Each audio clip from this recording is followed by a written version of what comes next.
I knew something was off the moment the officer said my name. His voice was steady, professional, but there was a pause, the kind that tells you your life is about to tilt. "Mr. Carter, are you aware your parents attempted to enter your lakeside property this evening?" I exhaled slowly. Of course they did. The real story, though, that started long before the cops ever dialed my number. 5 years ago, my parents sat across from me at their fading kitchen table. My father avoided my eyes. My mother stirred her tea like she was hoping an answer might rise out of the cup. "We're behind on the mortgage," she finally whispered. "We could lose the house." I didn't think twice. I stepped in, set up automatic payments. 5 years, every month, even when it stretched me thin. They called me their hero, their dependable one. I believed them. Then my sister announced she was getting married. The golden child, the son they always orbited. I smiled for her, bought a suit, stood in the photos, pretending everything was fine. Then, at the reception, after the first dance, before the cake, my parents stood up, clinking their glasses. "We have a special gift for our daughter and her new husband," Dad said. "Our home." Applause erupted around me. I froze. The home I had been paying for, the roof my money kept over their heads, handed off like a favor, like I was invisible. My mother caught my expression. She smiled, small, apologetic, guilty. But she didn't stop the announcement. That was the night something in me calcified.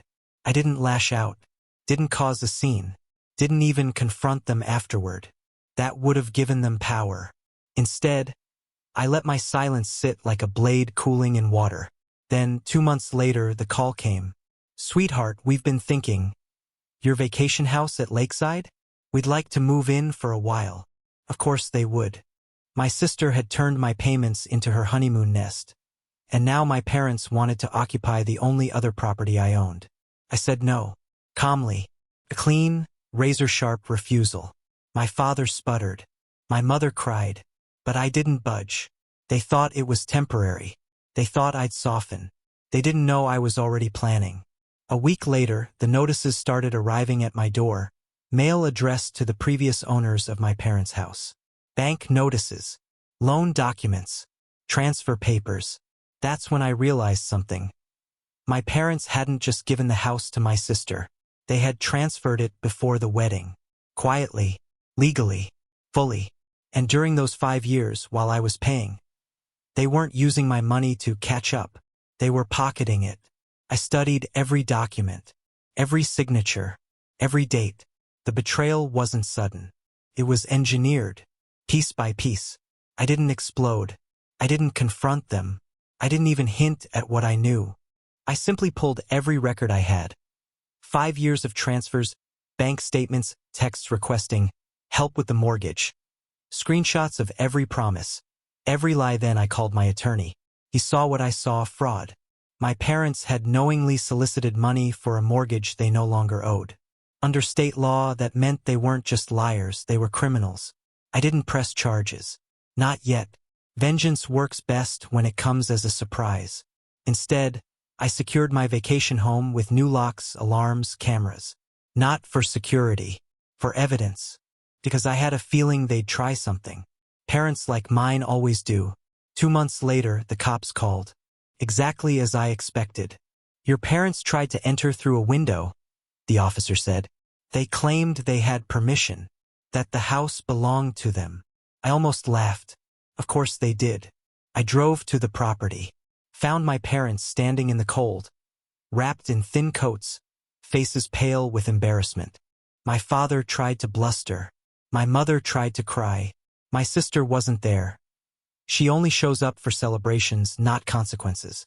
"You locked us out like we're strangers," my father hissed. I looked at him, really looked. Not at the man who raised me, but at the man who took advantage of me.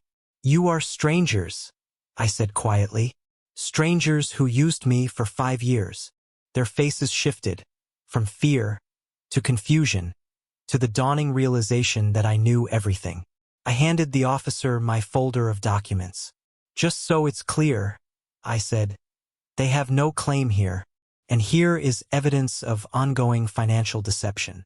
I want this incident recorded. They went still.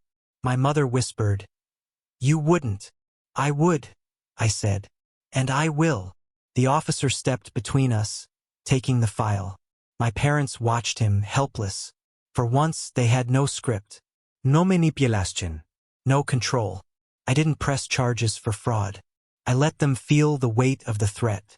Let them understand how close they were to losing everything. But I did file a no trespass order. And I did cut all financial support. And I did let my sister deal with the sudden collapse of the fantasy home she thought she'd inherited without consequences. Because when the bank discovered the original misrepresentation, they reopened the loan under her name. She cried on the phone. I listened. I said nothing.